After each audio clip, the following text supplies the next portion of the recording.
One of the most interesting classes of theories surrounding Dracuel Mihawk concerns his possible connection to Kurayagana Island itself.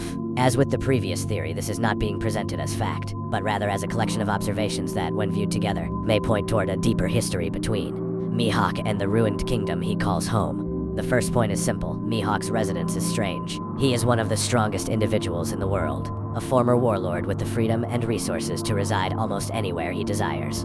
Yet he chooses to live alone within the ruins of a destroyed kingdom, not merely visit it, but permanently inhabit it. Until he became a member of Cross Guild, Kurayagana is not portrayed as a paradise, a strategic fortress, or a place of wealth. It is a graveyard of a civilization that no longer exists. The island's architecture, atmosphere, and aesthetics mirror Mihawk's own appearance so closely that he feels less like a resident and more like a remembrance of the kingdom itself.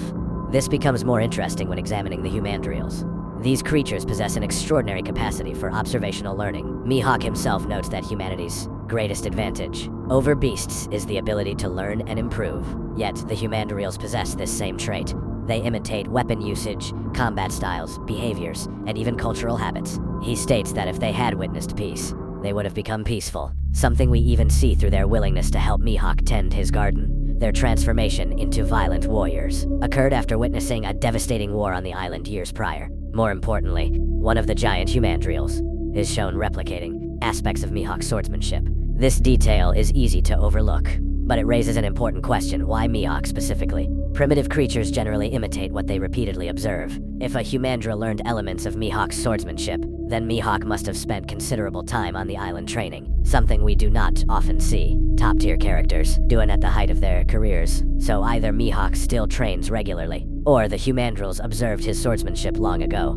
This is further supported by the fact that Mihawk appears intimately familiar with both the island's history and its inhabitants. He speaks about the smell of blood and smoke still lingering when he first arrived, suggesting he reached Kurayagana shortly after the conflict that destroyed it. Yet this statement raises its own questions. How did he learn so much about what happened there, if nearly everyone was dead? Why was he interested enough to investigate the island in the first place? And why did he ultimately choose to stay?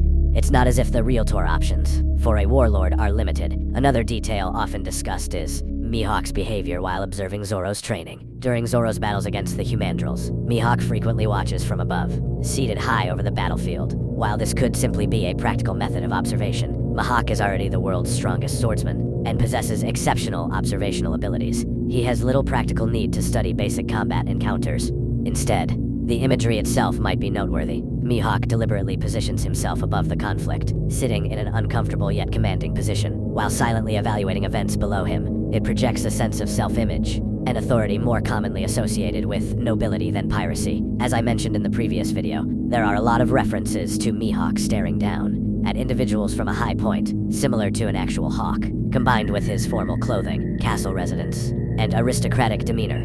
It contributes to the impression that Mihawk views himself not as a pirate, but as someone belonging to a higher social or historical station. This has led some theorists to suggest that Mihawk may have once been connected to the kingdom itself, perhaps even as a member of its ruling family. The solitary Prince of Ruin theory argues that Mihawk's Gothic aesthetic, the Transylvanian implications of the name Dracuel, his isolation, and his attachment to Kurayagana all point toward the possibility that he is the last surviving heir of the civilization destroyed there. Under this interpretation, Mihawk's obsession with strength becomes less the pursuit of ambition and more the result of profound loss. Others take the theory in a different direction, proposing that Mihawk may have once been associated with the world government itself, perhaps even the Holy Knights. Proponents of this idea point toward his unusual knowledge of the island, his conflict with the Marines, and the government's immediate interest in pursuing him, following the dissolution of the warlord system. In this version of events, Mihawk's hostility toward the Marines, and his former title as the Marine Hunter, may stem from events connected to Kurayagana's destruction. Whether that destruction was carried out directly by the government, like with God Valley, indirectly enabled by it, or merely connected to it remains entirely speculative. What is undeniable, however, is that Mihawk's relationship with Kurayagana is interesting. He knows its history, understands its creatures, arrived shortly after its fall, returned repeatedly enough for the Humandrials to learn from him, and ultimately chose to spend years of his life among its ruins.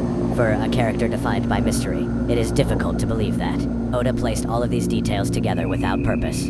Whether Kurayagana was Mihawk's homeland, a place he investigated, a kingdom he failed to save, or simply a location connected to his past. The island remains one of the pieces of evidence that there is far more to Dracuel Mihawk's story than the series has currently revealed.